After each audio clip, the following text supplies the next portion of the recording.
Xavier Gérard, bonjour. Vous êtes gérant associé chez OptiGestion. Alors chez OptiGestion, vous avez trois fonds. Alors on va se focuser tout d'abord sur le fonds qui est un peu, on dirait, la star chez vous, c'est le fonds mondial. Le fonds OptiGestMonde, vous avez raison Richard, on s'y attache beaucoup, notamment depuis plus de 3 ans maintenant. Et pourquoi? On pense qu'on est dans un monde où la croissance mondiale ralentit. On l'a vu avec la Chine, on le voit un peu partout. Et c'est également un monde qui est marqué par un surendettement massif des États, les entreprises, des ménages. On en parle tout le temps. Dans un monde, on va dire, un peu dangereux tout de même, c'est encore plus important qu'avant d'être sélectif. Et on pense que si vous choisissez bien les sociétés dans lesquelles vous investissez, vous allez battre les indices dans la durée. C'est ce qu'on essaie de faire chez OptiGestion.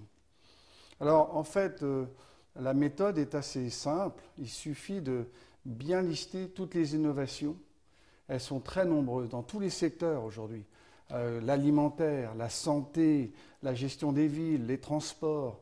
Il n'y a pas uniquement la technologie au sens propre. Tous les secteurs sont animés par l'innovation. Par contre, il nous semble qu'il y a un certain nombre de règles à retenir. Il faut au minimum que l'innovation soit de nature mondiale, donc aussi bien les effets aux États-Unis, en Europe et l'Asie. Ça, on y croit beaucoup.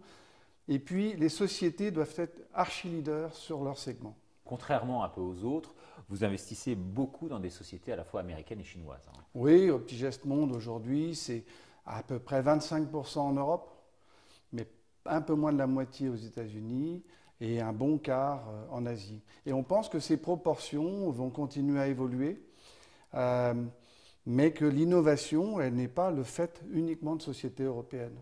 Donc il faut avoir cette modestie.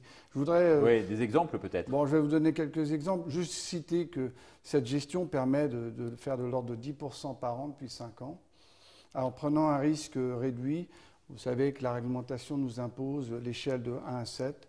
L'OptiGestMonde est au niveau 5, donc on n'est pas à l'échelle la plus risquée. Donc on pense qu'on peut délivrer de la performance en maîtrisant son risque. Je voudrais vous prendre un exemple d'innovation universelle maintenant. Je pense que ce que je vais vous dire va peut-être surprendre peu nos auditeurs, et puis d'autres vont faire des découvertes. Je voudrais vous montrer ce que vous avez tous sur vous. Dans la caméra, oui. Voilà. Ça, c'est une carte de crédit. Bon. Il y a 20 ans, personne ne la connaissait. Derrière cette société, aujourd'hui, il y a une marque qui s'appelle Visa.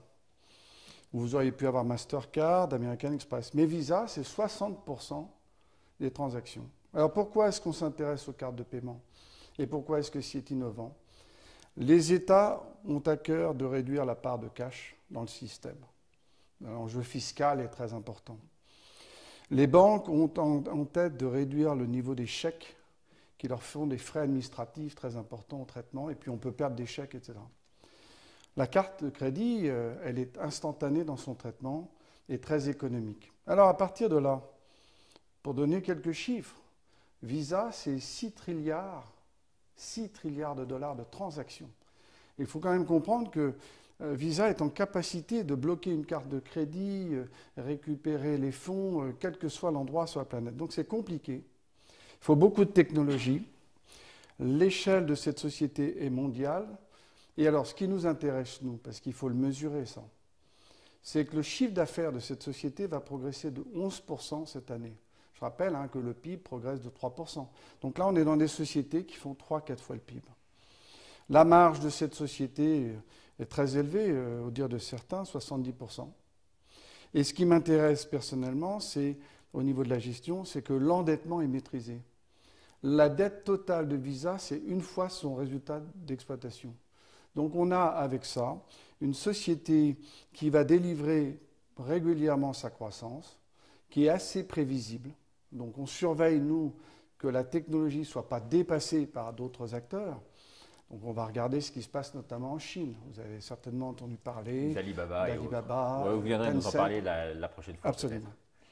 Voilà, donc avec un investissement de ce type, il y a 42 sociétés dans OptiGestMonde. Visa figure aujourd'hui autour de 4% dans le fond. Nous sommes neutres sur le dossier autour de 143 $. On pourrait reprendre notre position et accroître autour de 135 $. Donc peu de risques finalement et des rendements maximaux. Voilà. Bon, en tout cas, merci beaucoup d'être venu sur notre plateau aujourd'hui. Merci Richard. Merci à vous. À bientôt.